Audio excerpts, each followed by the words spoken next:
किसान और बागवान भाइयों, एक बार पुनः आपका डॉक्टर यशवंत सिंह परमार बागवानी और वानिकी विश्वविद्यालय के बीज विज्ञान विभाग के अनुसंधान क्षेत्र में स्वागत है। पिछली बार हमने आपसे बातचीत की थी कि अदरक का स्वस्थ उत्पादन कैसे करना है। अब बारी आती है कि अदरक का बीज के लिए जो गठियाँ आपने रखनी है उनका तुड़ान, उनकी हार्वेस्टिंग कब करनी है और उसके बाद उनका सुरक्षित भंडारण कैसे करना है। ये इसलिए महत्वपूर्ण है क्योंकि उन्हीं गठियों से आपने अगले वर्ष अपने खेतों में अदरक का उत्पादन लेना है।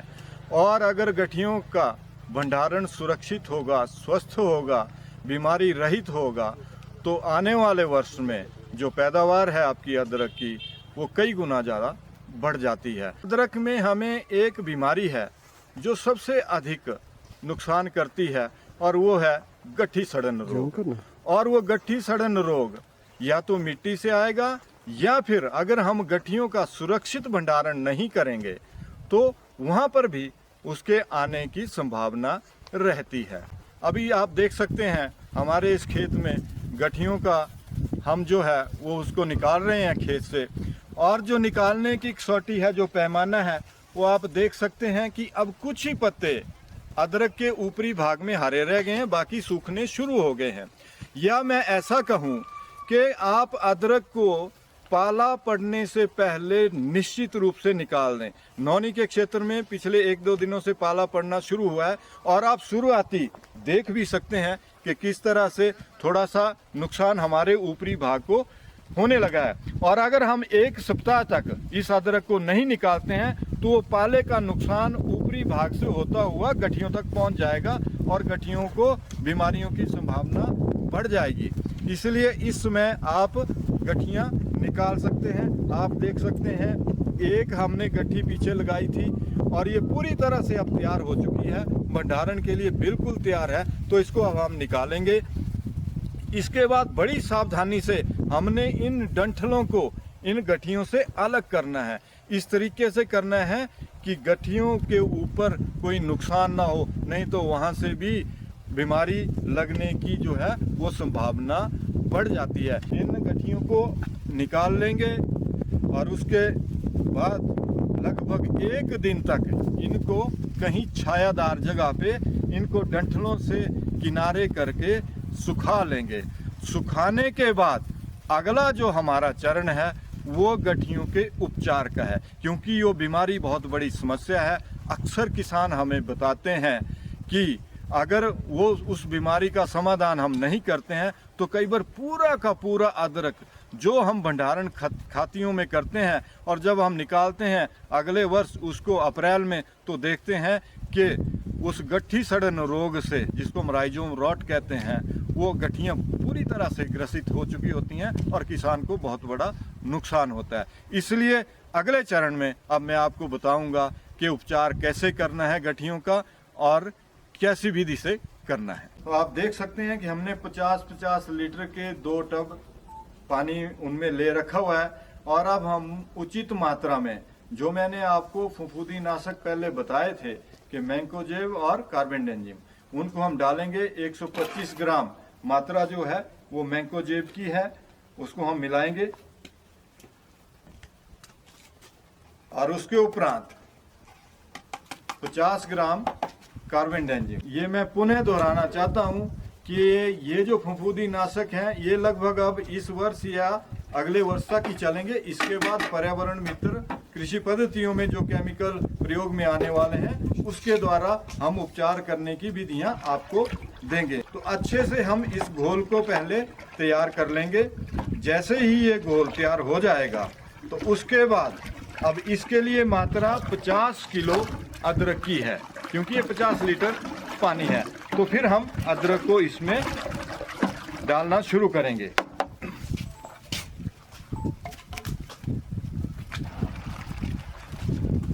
अब ये 25-25 किलो की जो 2 भागों में हमने अदरक की गठियां रखी हुई थी वो हमने बिल्कुल अच्छे तरीके से इस टब में डाल दी हैं और ये 1 घंटे तक हम इस घोल में इन गठियों का उपचार करेंगे।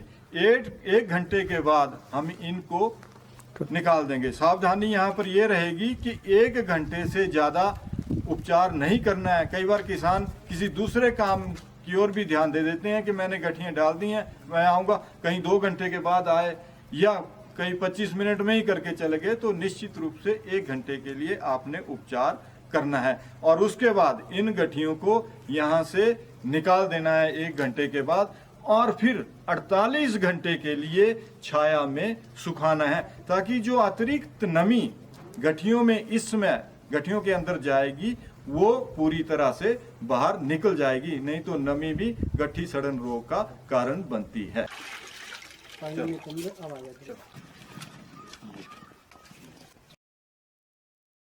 गठियों को सुरक्षित भंडारण के अंतिम चरण में आ गए हैं। जैसा कि मैंने आपको बताया कि गठियों को उपचार करेंगे और उनको 48 घंटे के लिए हमने छाया में सुखाना है। तो ये परसों हमने उपचार किया था गठियों का, और आप देख सकते हैं कि ये पूरी तरह से सूख चुकी हैं और बिल्कुल उपचारित भी हो चुकी हैं। अब ये तैयार हैं भंडारण के लिए। भंडारण कैसे करना है ये आप देख सकते हैं। मैंने बताया था कि हमने एक छोटा सा गरी बनाया है और उसमें हमने खातियां की हैं। 1 बाई 1 मीटर की एक खाती है और इसकी स्टोरेज कैपेसिटी 1 क्विंटल की है। तो ये सारी खातियां हैं, ये हमने बना के रखी हुई हैं। 1 बाई 1 मीटर की है, 1 मीटर गहरी है, एक चौड़ाई भी है और ऊंचाई भी इसकी 1 मीटर है। अब इसमें सबसे पहले एक परत हम रेत की नीचे डालेंगे। आप देख सकते हैं कि नीचे हमने पहले ही रेत बिछा दिया हुआ है, एक परत। अब एक परत ये लगभग 1-2 इंच इसकी मोटाई रखी है। और इसके तुरंत बाद अब हम एक गठियों की जो परत है वो इसके ऊपर डालेंगे। ये रेत अब बिछा रहे हैं पूरे तरीके से।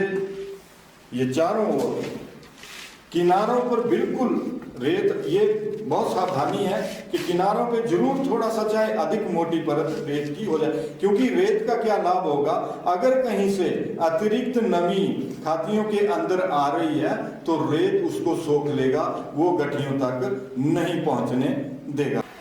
ये देख लीजिए गठियां बिल्कुल उपचारित हैं और सूखी भी हो चुकी हैं। अब हम बड़ी सावधानी से इन गठियों को अंदर लगा देंगे।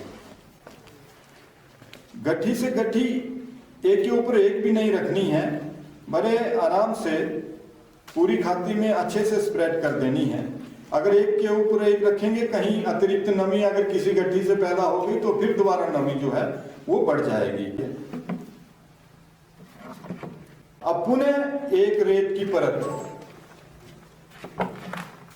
इसके ऊपर हम डाल दें। 1 से 2 इंच मोटी जो परत है वो हम इसमें डाल देंगे। ऊपर से भी हम इसीलिए डालते हैं कि अगर कहीं किसी कारणवश किसी गठी में अधिक नमी रह गई है तो उसके आसपास जो रेत है वो उस नमी को सोख लेगा, वो उसको आगे नहीं जाने देगा दूसरी गठी पर। ये बड़ी साधारण प्रक्रिया है।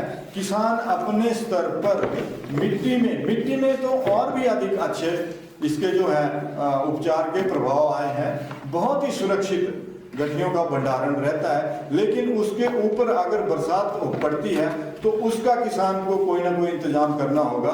बरसात जो है सीधी वो खाती के ऊपर नहीं पड़ेगी। अब हम दूसरी परत इसमें बिछा देंगे और गठियों का रंग भी आप देख सकते हैं उपचार के बाद बहुत अच्छा रंग है। हम इसमें 1 बाई 1 मीटर में 5 या 6 परत जो हैं इस तरीके से गठियां लगाते हैं और इनका भंडारण कर देते हैं।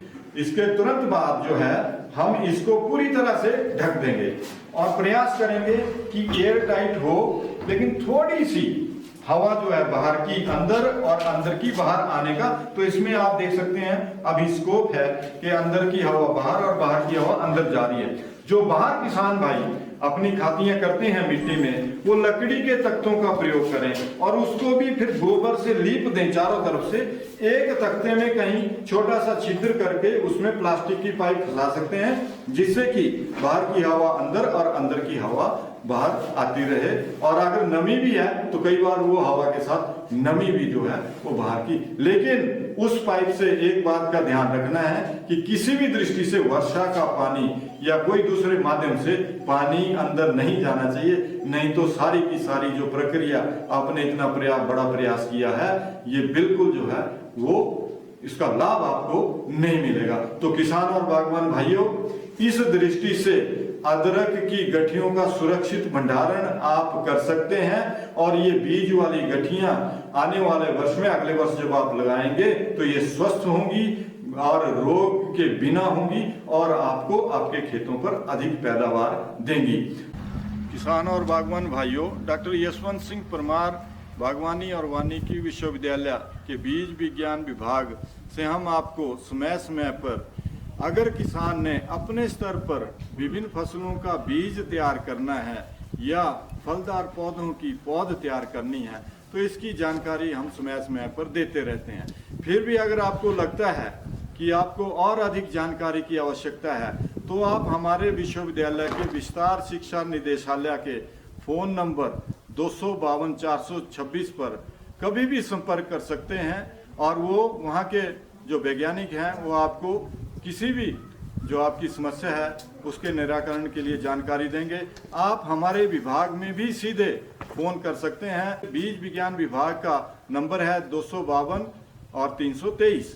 तो 252-323 पर भी आप किसी भी प्रकार की जानकारी जो स्वस्थ बीज उत्पादन से जुड़ी हुई है वो आप हमसे ले सकते हैं। हमारे विशेषज्ञ, हमारे वैज्ञानिक आपकी सेवा में सदैव तत्पर रहते हैं। धन्यवाद।